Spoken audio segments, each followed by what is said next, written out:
sees the means of production, and the like and subscribe button.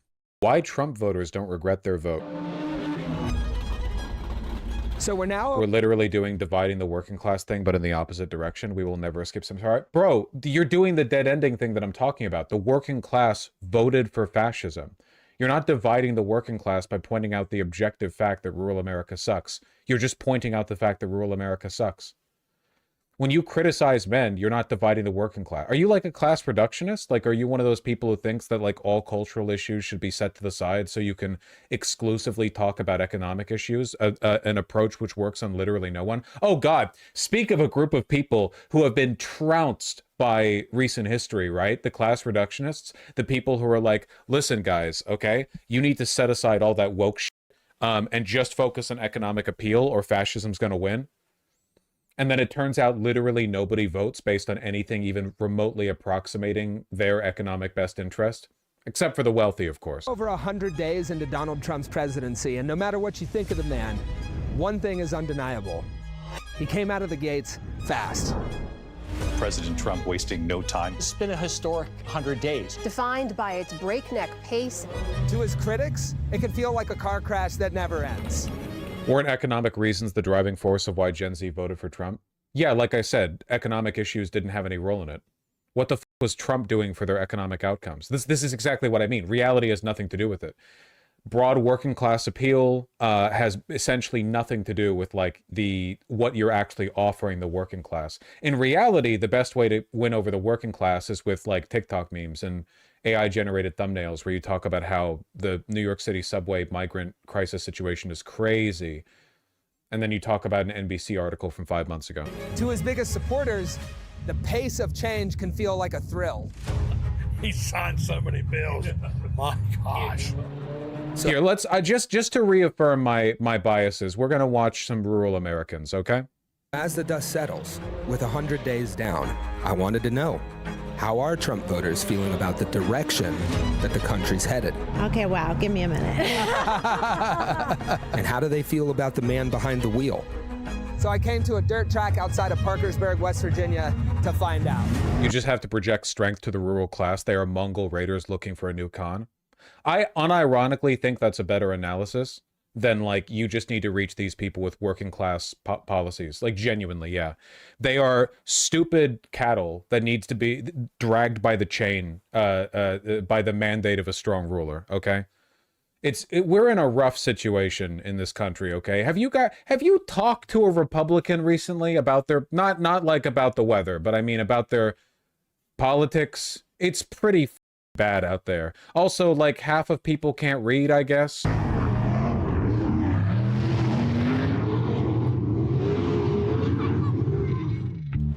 We're at Ohio Valley Speedway, out here trying to tear something up, you know. Yeah, there's all ages out here. How old are you? I'm 18. 18 years old. How do you get into this at 18?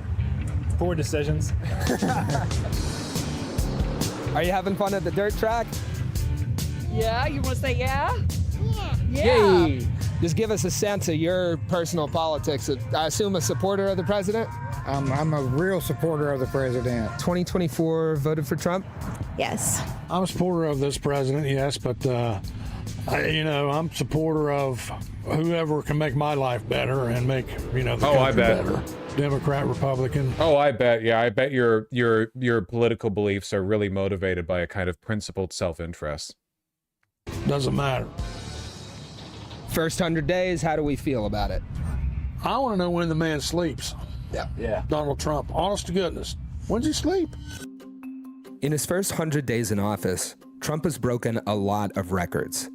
Most executive orders signed, most federal workers laid off, the highest tariffs in over 100 years. Trump, again, vacations more than any president in American history, more so in the second term than the first. It's enough to make anyone's head spin, even if you support him. Hitting stuff hard is kind of scary. Amphetamines will do that to you. No, he literally just doesn't work, like, at all.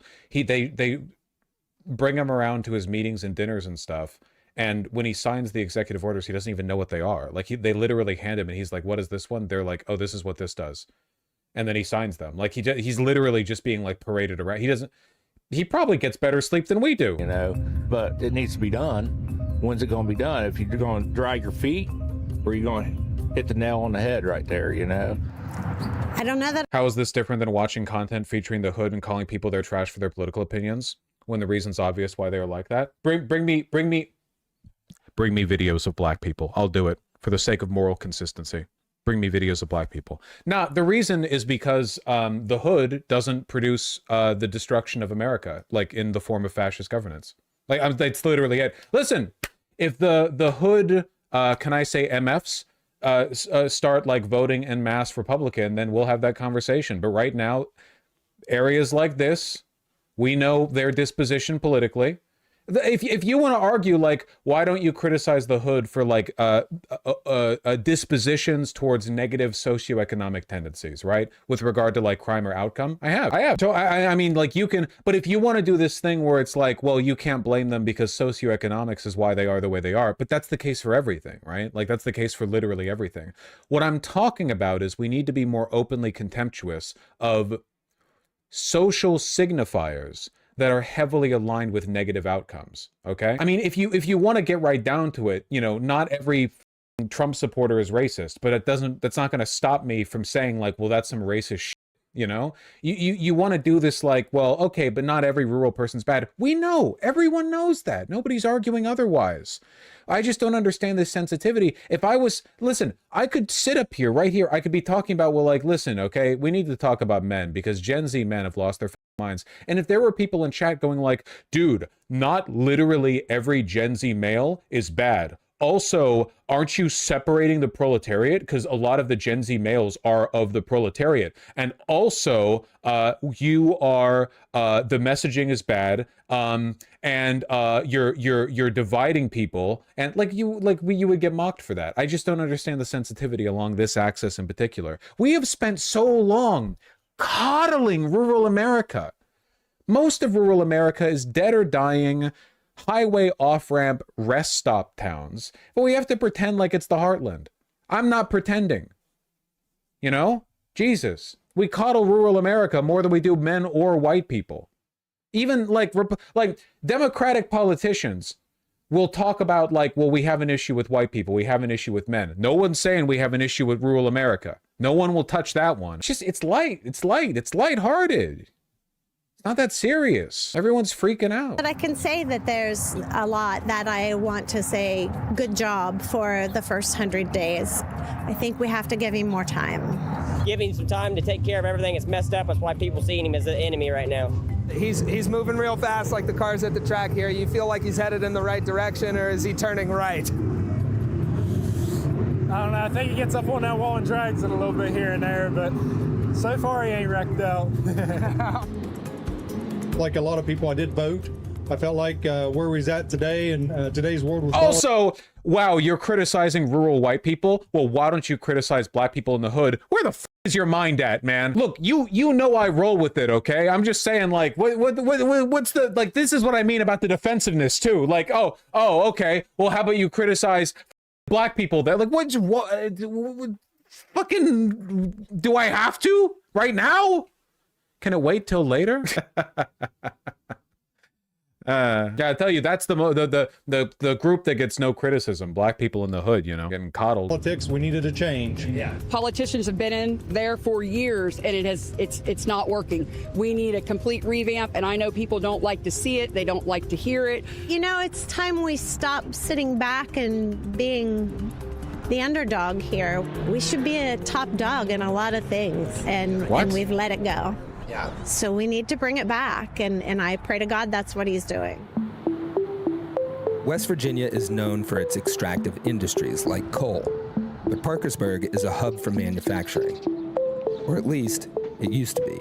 The plants were built all along the river from 50s and the 60s, and you know there's been a decline the last 20 years. A lot of those have shut down now, so it's kind of taken away our population. We've gone down probably 10,000, 20,000 people. And when they shut down, where'd they go? Where'd those jobs go? They just sold out to overseas.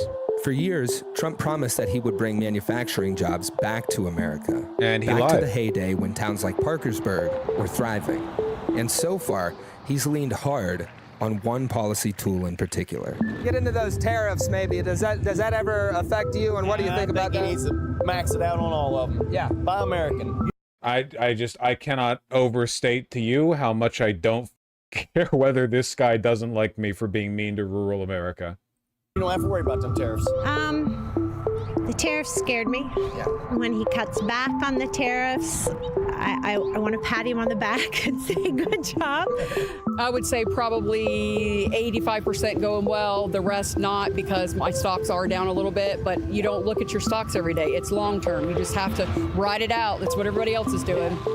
It's about time someone wants to make it straight across the board. Yeah. We've been paying all these countries way too much for way too long. I'd always see stuff made in America again. I mean, we have the people here that can do it. It just needs to be more American-made stuff. There's a huge debate about whether any of these tariffs will actually work. Will they bring back manufacturing jobs? Not much of a debate, to be honest with you. Or will the chaos of Trump's approach discourage investment? Imagine living in one of these shit-ass towns, and you look at like the ruins of the West Virginian coal extraction industry around you, and your best political project, the thing that you want to invest your time and energy into, is what if we made it back like the way it was? That's the limit of your imagination. What if everyone's leaving, no one likes it, everyone's dying of fentanyl? What if we went back to how it was and we broke the country trying to do it? The U.S. and create the conditions for a recession. We'll just have to wait and see.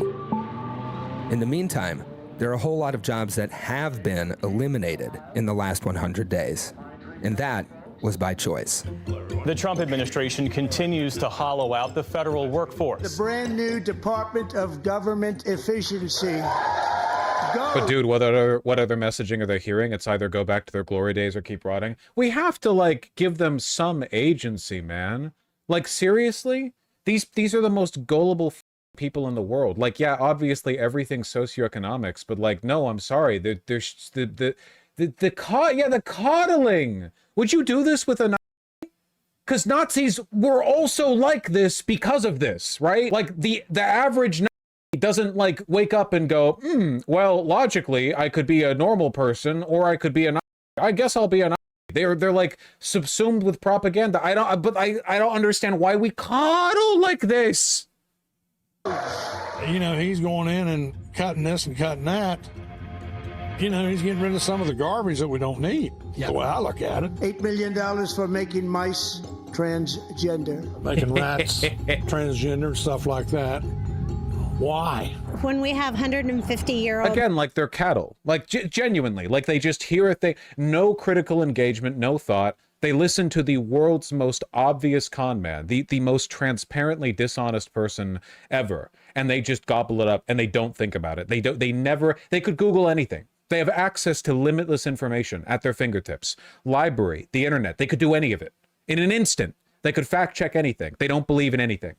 Well, I mean, they believe what they're told. They don't believe in anything from like a value-first perspective. You need to interview people like this so you guys can remember, because some of you people are still Twitter fucking policy wonk-brained. You're like, yeah, man, like, Kamala Harris lost because like her appeal to the working class wasn't strong enough. Which, I mean, I guess depending on your definition of appeal or whatever.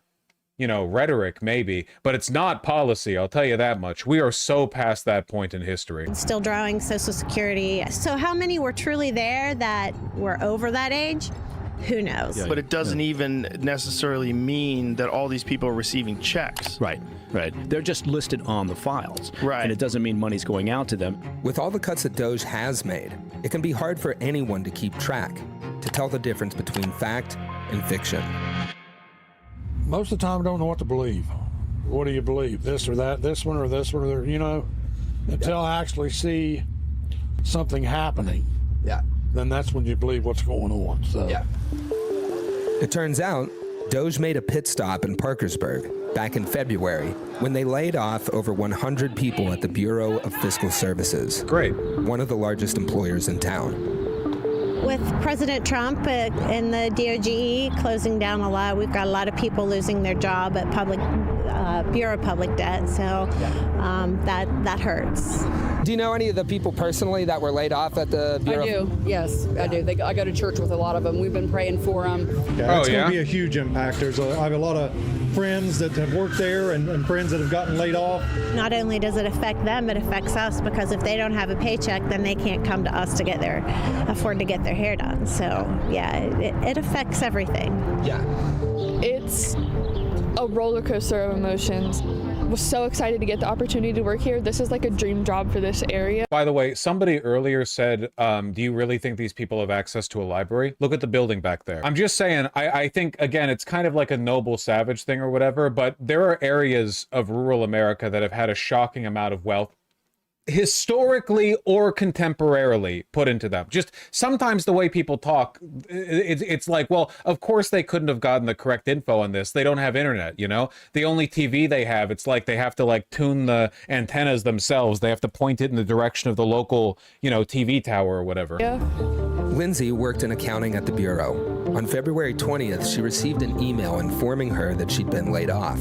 And it's been chaos ever since. About a month later, she and other colleagues who had been laid off were told that they could come back to work. So I scheduled my appointment for 8:15 this morning. I was gonna come in, do my fingerprinting, get my badge, and at 6:10 a.m. they emailed us and canceled appointments. Again, yep. This morning.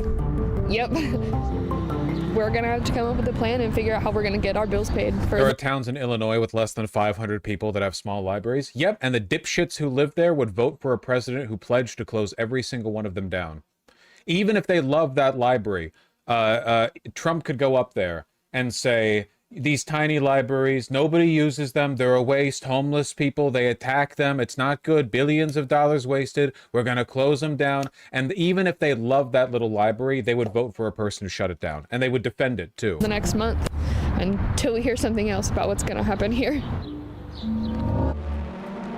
How do you make sense of Elon Musk's role in our government? Does it sit well with you? Talk about that a bit.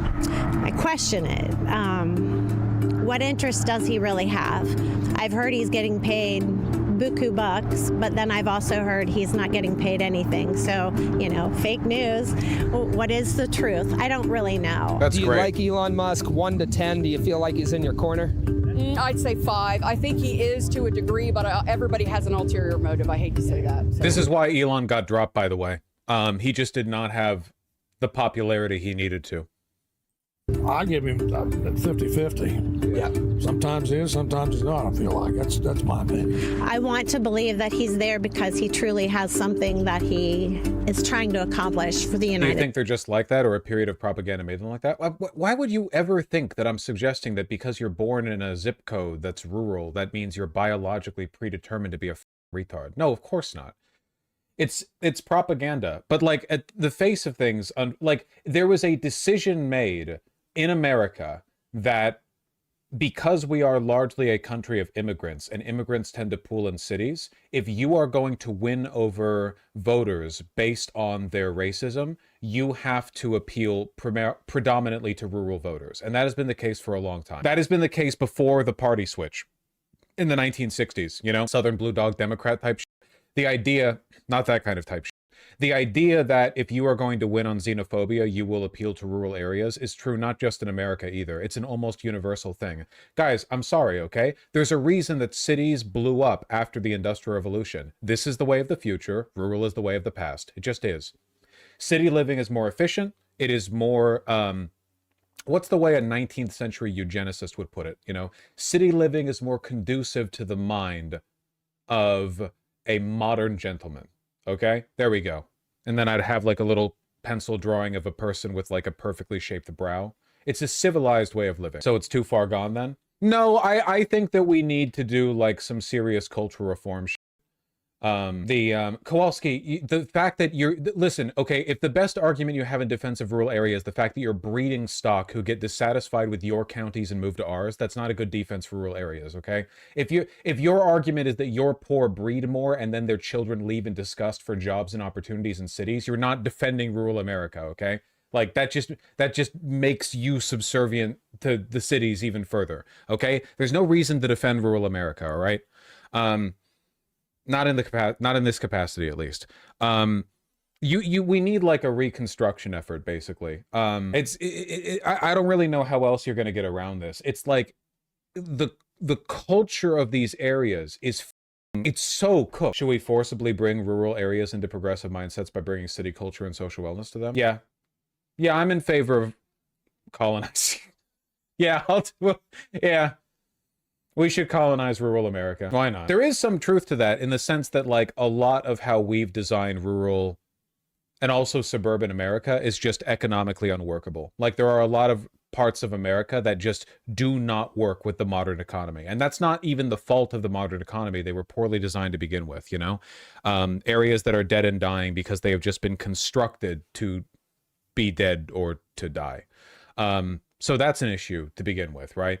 Also, people are way too spread out in too many areas. Unless you're literally working farms, I have no idea why we have areas zoned where you need to drive 20 minutes to get to your local village in order to buy groceries from like an up-priced local market owned by one person or whatever. Like, we don't have American villages. So part of the problem with rural America is the fact that there are like structural issues with it. And a lot of that goes back to homesteading, right? The fact that we were handing out like 40-acre parcels of land or whatever to the first group of Westerners who traveled over there and like planted their stake. But a lot of those people didn't actually set up farms or don't now. So it's like they just have houses that just have big lawns, like huge lawns.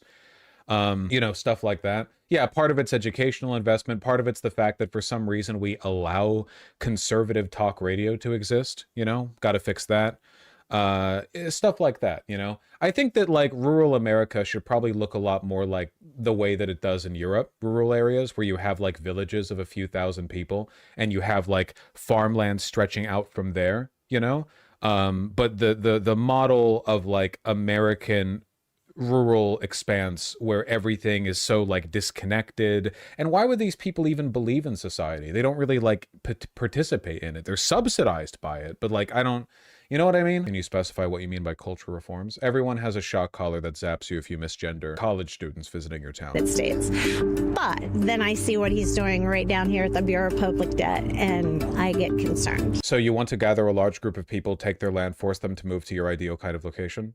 Yeah. Also, like, I do think that if you built these villages, I think people would move to them anyway, because as we've discussed previously, rural areas suck. Like, these cities are rotting. Not cities, sorry. These areas are rotting and dying. I think a lot of people would probably take the opportunity to live in a more, like, developed area. Yeah.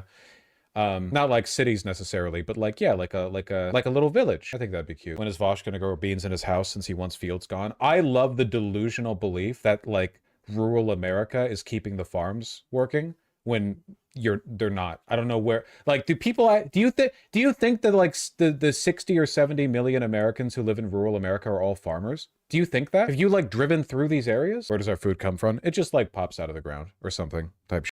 German village from above. I don't care about street view.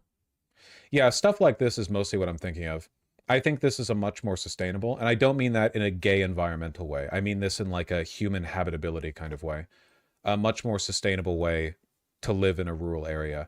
Basically, you have like a dense concentration of residences, and then you have the farmland all around it, rather than having this like spattering of houses and random plots of farmland or whatever. This is much more economically efficient. It encourages community. You can have like nice, pleasant, walkable areas. You can have like a city center. You can actually do stuff without needing to drive for 20 or 30 minutes. I think that most people would like this. And I think if they don't, they're wrong. And frankly, I don't care. We'll force it on them anyway. I don't care. You anchors. Wait, that's not how American rural areas are structured? Jesus Christ. No, not even close. Show them the Strode. I don't think people could even fathom like Western Idaho as a concept. Oh, there's a nice house or two. Oh, here we go. Here's Plumber. Mind you, the difference between like this and like this is that these are actually like well-developed communities that people actually live in. They're vibrant. I've driven through a million identical towns that are all like this. They are wastelands, absolute wastelands. You might notice that for some reason, even though we're in rural America, a lot of these properties have weird like vacant lots around them. Like it's just random car space, parking. Like, there's no way to walk between any of these areas. See, like you couldn't. I don't even know if they have sidewalks. They might. I don't really know. Yeah, it looks like a new kid. It looks bombed out. This is how, I don't know, 80 million Americans live. It's not a joke. That's not a joke. You all know that's not a joke, right? You're backwoods savages and we're trying to save you, man. But rather than allow yourselves to be saved, you've spent decades constructing an insane propagandistic narrative that this is real America.